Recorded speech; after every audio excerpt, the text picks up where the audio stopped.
Today I'm going to read a Cat in the Hat book about money. And even though we know the Cat in the Hat is a fictional character, this book actually has a lot of facts about money. It's called 1 Cent, 2 Cents, Old Cent, New Cent, all about money. And it's written by Bonnie Worth, and it's illustrated by Aristides Ruiz and Joe Matthew.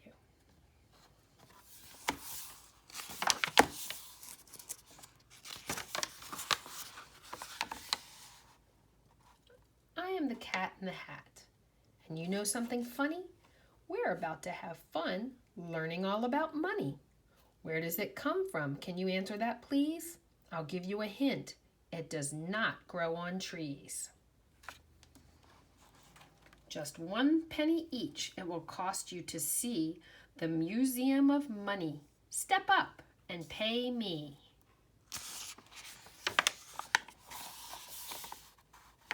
People bartered to buy things in ancient times. They did not have pennies or nickels or dimes. This meant that a beekeeper might want to swap his store of honey for a farmer's wheat crop. And this picture says bartering. And barter is when people traded things or traded jobs to each other instead of using money. So it's before the invention of money. So you see how the guys in this picture, the characters are dressed kind of like cavemen. If the farmer liked honey, a deal could be struck. If the farmer liked jam, it was the keeper's bad luck. And this caption says, people would fight over deals that they made. Was this a good swap? Did I make a fair trade? Perhaps that is why money was invented. It was easier to use, and decay was prevented. It was easy to carry and count, and what's more, it was easy to save and was easy to store. What's an old form of money? I'm so glad you asked me. I'll give you a hint. It came from the sea. Seashells were used to barter and trade. A handful of shells, and you had it made.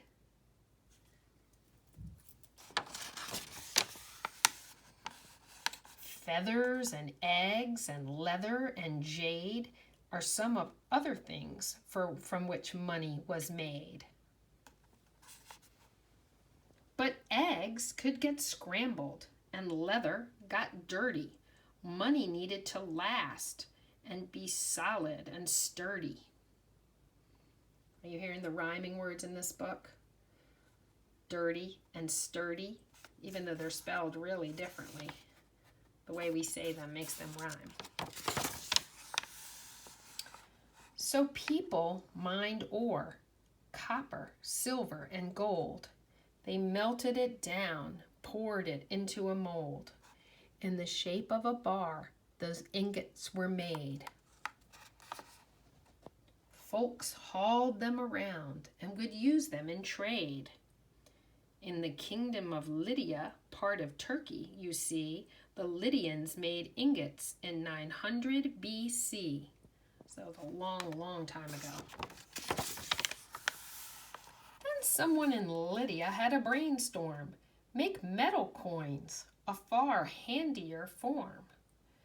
We've dug up these coins all over the place. Each coin has a lion's head stamped on its face.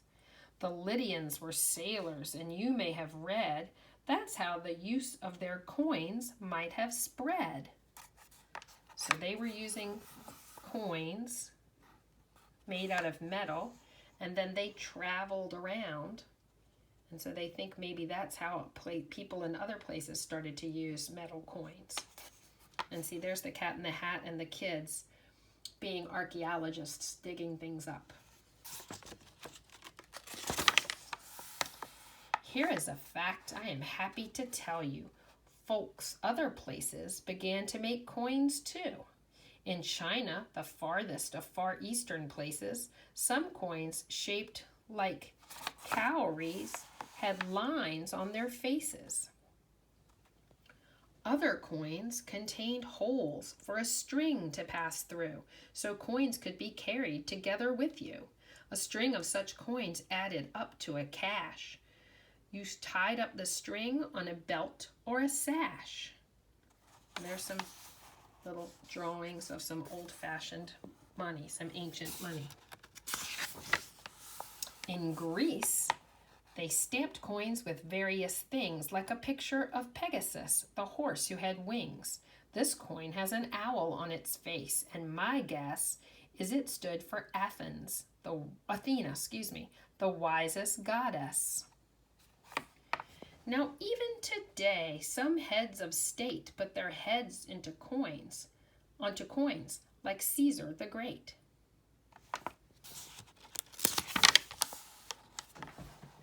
Excuse me.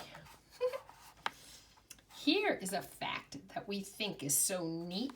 Money made in a mint, not the kind that you eat. Thing 1 and Thing 2 are about to mint dimes. Mints work much the same as in ancient times. How to make a dime one step at a time.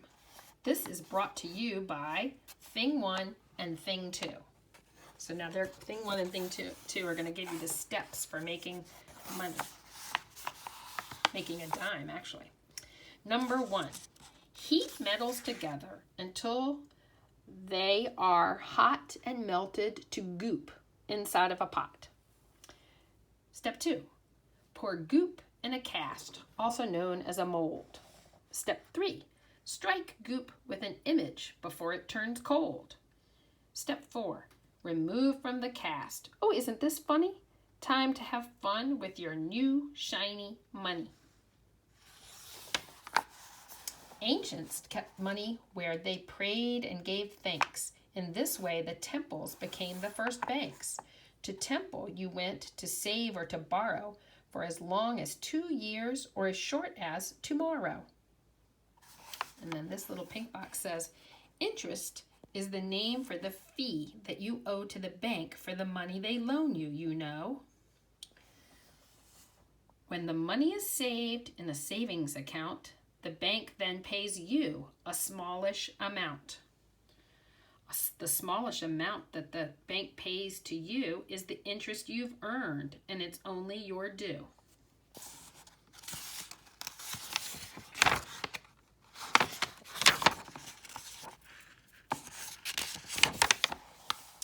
The smallest coin ever is so hard to see. See the Indian Phanam next to the BB? Oh my gosh. That is very tiny because a BB is really, really little. Much littler than this picture. You would think that they might lose count of their hoard, but dents in some wood make a neat counting board. Oh, look.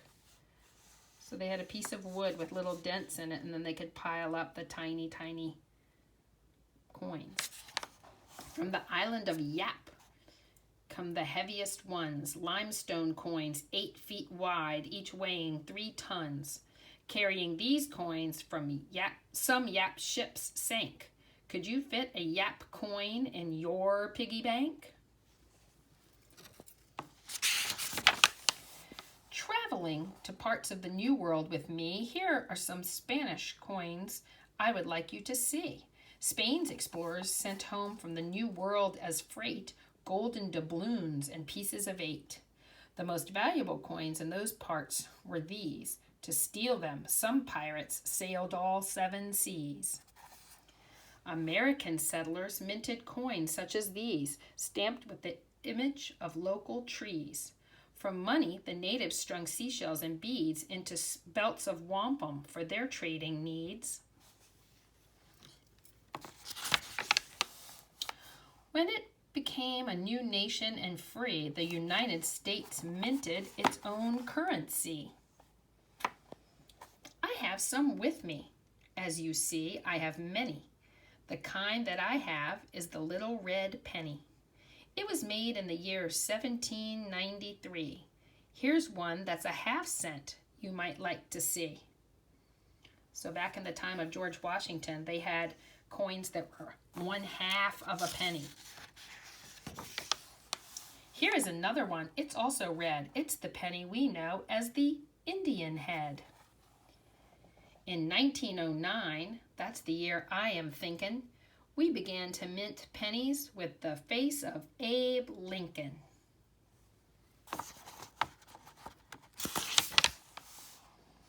During World War II, in a brave time, I do feel, pennies were made out of zinc-coated steel. We needed the copper for wartime, but then, after the war, we used copper again. Some pennies I've shown you from so long ago are worth nearly $1,000 or so. Here is a great word you can add to your list. A collector of coins is a numismatist.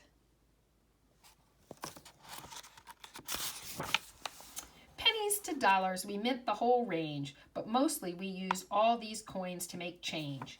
It's paper that's king, but paper gets rotten, so we make paper money from linen and cotton. When you study your money, and these days, who bothers? You will find on it faces of our nation's fathers. So there's George Washington on the 1, there's Thomas Jefferson on the 2, Andrew Jackson on the 20, Abraham Lincoln on the 5, Benjamin Franklin on the 100, Ulysses Grant on the 50, and Alexander Hamilton on the 10. What's the dollar sign mean? Could it be? Take a guess. Does it come from a U printed under an S? My numismatist friend has told me of late it might come from the Spanish pieces of 8. So they're trying to figure out how we came up with that symbol that we use to mean a dollar.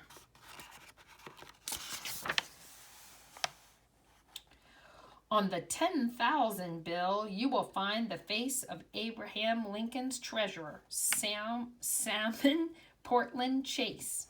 Will you find one around? No, you probably won't. They no longer print bills of this size. No, they don't. If they print them again, do you think maybe they might use the face of the Cat in the Hat?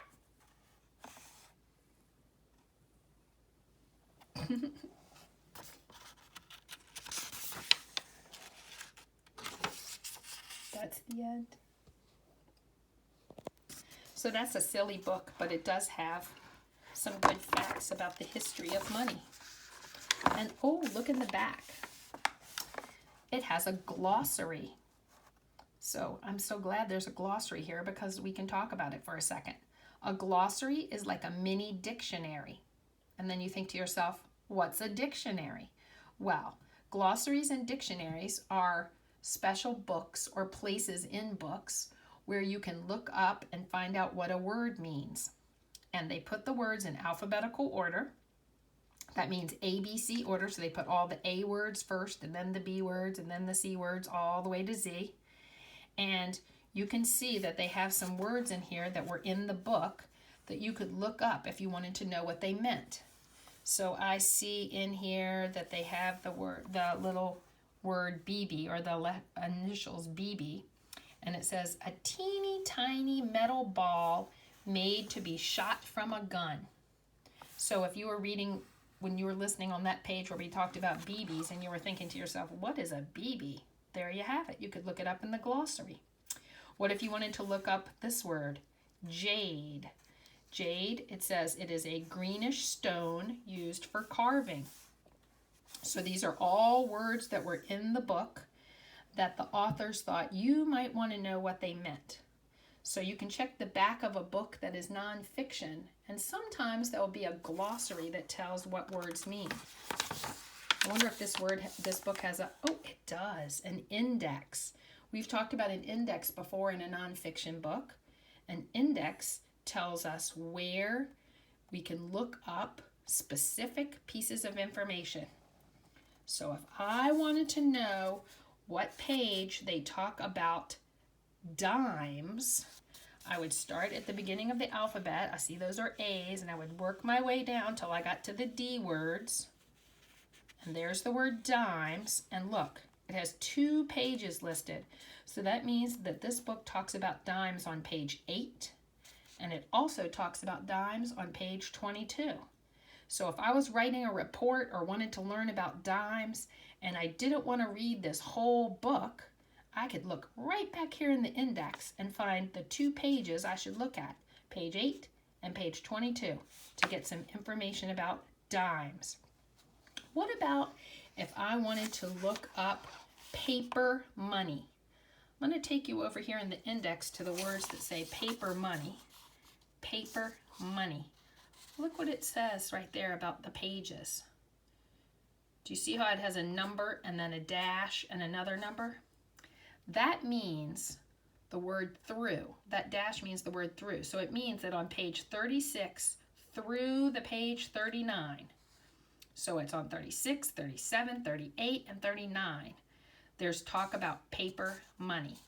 So if I didn't want to read the whole book and I just wanted to learn about paper money, I could look back here in the index and find that I should turn right to page 36, and I could read for a couple of pages up until page 39, and I would learn a little bit about paper money. Okay, good job. Good learning today. All right, take care.